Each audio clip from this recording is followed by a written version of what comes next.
Hello Libra, Sun, Moon, Rising, and Venus signs. Kamusta kayo? Sana po'y nasa mabuti kayong kalagayan. Welcome back po sa Star Tarot. At kung bago kayo rito, welcome din po kayo. Please subscribe, like, share my videos, and leave me a comment kung naka-resonate kayo. Thank you. So Libra, first card, we have Listen. Ayan. Be alert. The soft chiming bells call to nearby fairies. Ayan. So, listen. Makinig kayo. Makinig kayo sa, unang-una makinig kayo sa intuition ninyo. No? Kasi maaaring may mga importante na intuitive messages, no, that the universe is sending you. Kaya make sure na makikinig kayo sa inyong intuition. Okay? So, we have forgiveness. A crushed flower still gives up a sweet scent.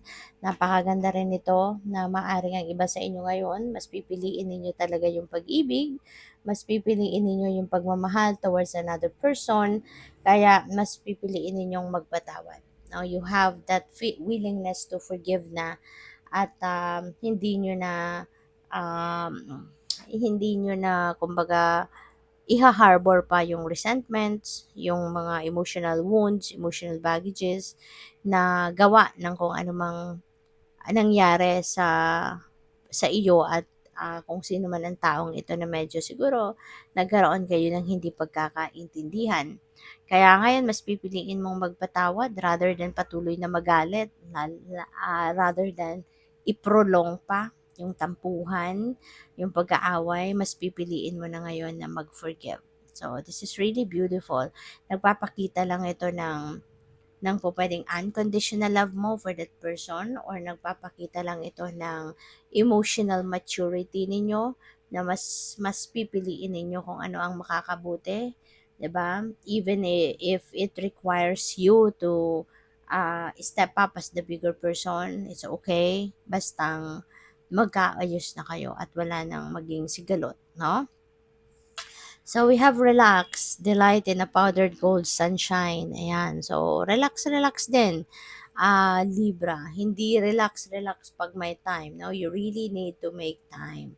Yung ganyan, no? Yung pag-aalaga sa inyong sarili, yung pagsa-self-care, hindi yun talaga second choice lang, 'di ba? Hindi gano'n. Dapat 'yun ang mas dapat na maging priority ninyo, ang pag-aalaga sa inyong sarili. Kasi una-una, always remember, no, na tao lang tayo, may kapaguran din tayo, nag-e-expire din yung lakas natin, yung sigla natin. Kaya kailangan hindi natin dadalhin yung sarili natin dun sa pinakamababa, 'di ba? Sa sobrang pagod na, burnout na, exhausted na. Wag nating hayaan na umabot tayo sa gano'n kasi mas mahirap makabawi. Mas mahirap na it's gonna take a lot of work lalo at and time, 'di ba? Kaya as much as possible, paunti-unti, 'di ba? Kahit konting minuto, araw-araw, magkaroon ka ng time na makapag-relax ka, makapag-unload ka ng stress, makapag-unload ka ng sakit ng ulo, sama ng loob, yung gano'n. Para kapag natutulog ka, relax ka at pagising mo, you are rejuvenated, you are recharged, no? At maganda ang pakiramdam, 'di ba? So, yun, mas anuhin ninyo, pilitin ninyo, no? Mababago din yung routine ninyo, 'di ba? So, by the way, maraming salamat for subscribing, and if you haven't subscribed yet, subscribe na kayo. And also, maraming salamat din for not skipping the ads. Malaking bagay yan sa akin. And also, please click the join button sa baba ng video kung gusto niyo na mag-join kayo sa membership. Okay? Salamat po. So, we have a blessing for good men and fathers. Ayan. So, wow. So, maaari na ang iba sa inyo sa ngayon is going to be, tatay na. No? Magiging tatay na. Magiging ulirang ama. 'Di ba? Parang ganon. So, maaring ito na yung something that you will be very proud of yourself, 'di ba? Na ikaw ay magiging ama na, magiging tatay na, magiging padre de pamilya na, no? A blessing on your sleep. Ayan, napakaganda naman. So, Libra, Probably you haven't had any good sleep now lately. Kaya kaya pala kailangan ninyo na mag-relax, 'no? Kasi siguro baka nai-stress kayo at, hindi kayo makatulog ng maayos. Probably even in the middle of the night, siguro nagigising kayo, 'di ba? Because ginigising kayo ng stress, ginigising kayo ng kung ano man ang nagba-bother sa isip ninyo. Pupuwedeng may gano'ng ganap, 'no? Kaya get some sleep, 'no? Sana magkaroon kayo ng deep and peaceful sleep talaga para makapag-heal ang inyong katawan, ano? At makapag-relax, kumbaga makapag-repair naman yung katawan ninyo, ng inyong mga pagod na katawan, pagod na cells, 'di ba? So, good luck sa sa'yo diyan. We have a blessing on your intuition. Ayan, so this is really a beautiful reminder para sa inyo na you are blessed with a very sharp intuition sa ngayon. On point, no, yung intuition ninyo at this time. Kaya it's better if take time to listen to your intuition.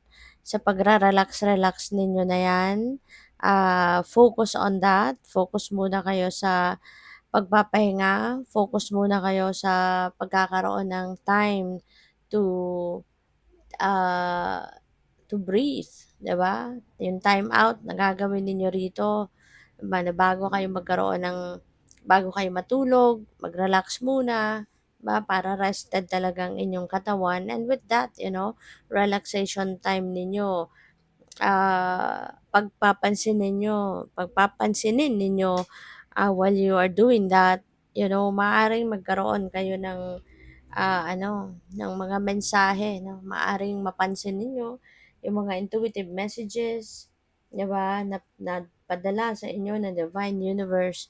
Maaaring mapansin na ninyo 'yan, marinig na ninyo 'yan, kasi when we are quiet, when we are relaxing, when we are, not doing anything 'no, na related sa trabaho, sa kakaisip, sa problema or whatever, diyan natin naririnig 'no, yung guidance ng universe.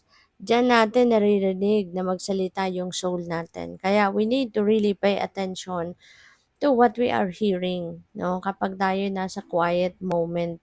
Yung hindi tayo nagtatrabaho, hindi tayo naglilinis, hindi tayo nasa opisina, hindi tayo nasa workplace, yung mga gano'n at wala tayong iniisip na problema muna, yung mga gano'n, ibigay natin yan sa sarili natin because that is the time that we need to listen to ourselves.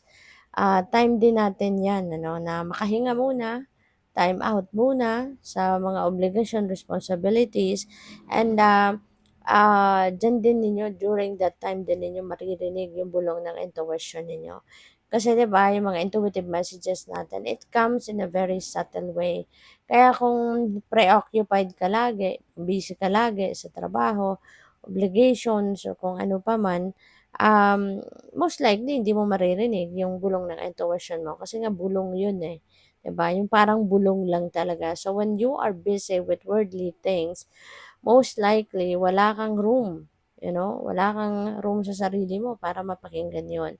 Kaya during relaxation, 'di ba, just right before you sleep, yung mga gano'n, yung nagwa-wind down ka, do'n mo 'yan maririnig, 'no? Kaya talasan ninyo yung inyong receptivity, talasan ninyo yung inyong pakikinig sa gut feel ninyo kasi yun, doon ninyo yan maririnig mga mensahe sa iyo ng divine universe. So, we have a blessing from your ancestors. Wow. So, maaaring nagpaparamdam din sa inyo ang inyong mga ancestors.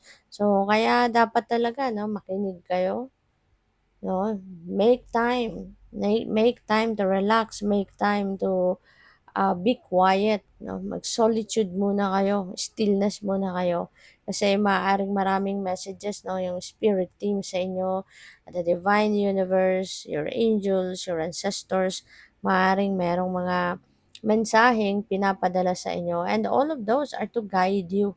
Those are all guidance, para sa iyo kung paano mo ina-navigate yung mga current situation mo. Okay? So, good luck. Thank you for watching. Love and light. Namaste.